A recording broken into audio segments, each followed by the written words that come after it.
There's this ad on cable that I absolutely love right now.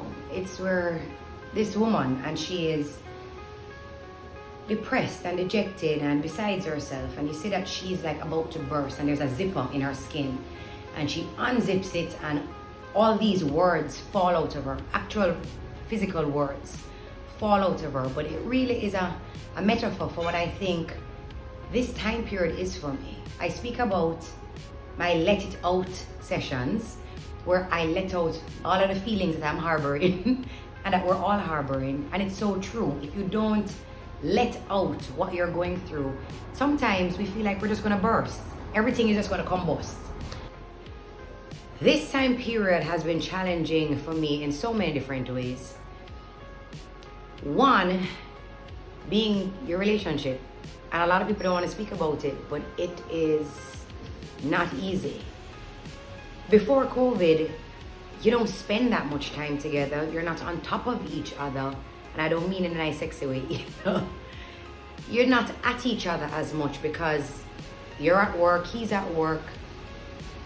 But during this time period, let me tell you, everything is magnified and amplified. Things that wouldn't usually bother you is like nails on a chalkboard.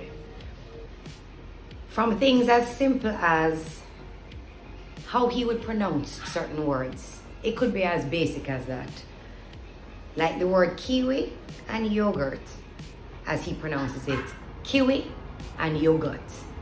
And I mean, it's like, for the love of God, David, the word is kiwi and yogurt. Now, it has bothered me all along, but it's nothing major. But during the lockdown, oh my God. But since the lockdown, everything is just amplified. So that's the light, fun stuff. Yeah, that gets you. But even things that are feel more serious, how I handle problems, I bury my head in work. So from the lockdown, I just got very busy with filming at the studio, and I wasn't really here. I couldn't fix anything like that. So I did what was in my power, and that was work. So David had to pick up the slack with putting certain rules in place with how we're protecting ourselves from this coronavirus. Bleach, disinfectant, leaving your shoes outside, just different rules. How I function, I don't like when people tell me what to do. But I found, yes, he was doing things that was ensuring that the family is being kept safe, but I felt that he was now dictating how I should function, what I should do, when I should do it, why I should do it, put on the mask now, do this. And I found I was building up a resentment to it. Keep in mind, I know exactly why he was telling me to do these things, why he was taking over the reins of running the household, but in turn, it made me feel resentful. And I shut down.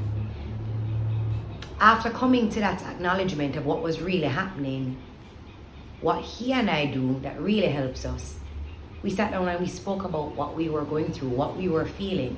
So it is that unzipping where you have to let things outpour. You have to let it out, because if not, things will fester and things will kill your relationship. You will struggle more during this time period. Communication is really the key. And at the end of the day, my 17-year marriage will be intact after this horrible time period of COVID-19 and all of this lockdown and quarantine and what have you. But how do we survive these things? It's communication. I have another couple that's a friend of mine who he decided to move out of the bedroom. Not because they was having the argument, but he was making sure to prevent the argument. So they've been married for a very long time, but most couples are not accustomed to seeing each other morning, noon, and night, and in each other's space the whole time. Him want to stay in the bed and watch TV, veg, do his work from the bed, but she want to make up the bed. And so sometimes arguments start for no good reason, and they will triple and quadruple and blow out of proportion. What can we do to ensure that doesn't happen? Because guess what? A good marriage, you enter into this time period in a good marriage, you have to exit this time period with your good marriage intact. And you have to do whatever it takes. And communication is the key. I have another couple who telling me how every minute the wife is asking the husband, can you get this for me? Can you do that for me? Can you call this person? Can you order the food? And he's like, why the hell? She keep asking me to do all of these things. We have 2 horse grown pitting them in the house too. Why shouldn't I ask them? So things are outside of the norm and it's adding more pressure. But guess what? If pressure don't bust pipe, it's gonna build diamond. Our marriages will shine after this time period. But it takes a little communication and it takes us letting it out, speaking to each other to ensure that we don't drive each other crazy. So we will get through this time period together, guys. Just make sure you let it out.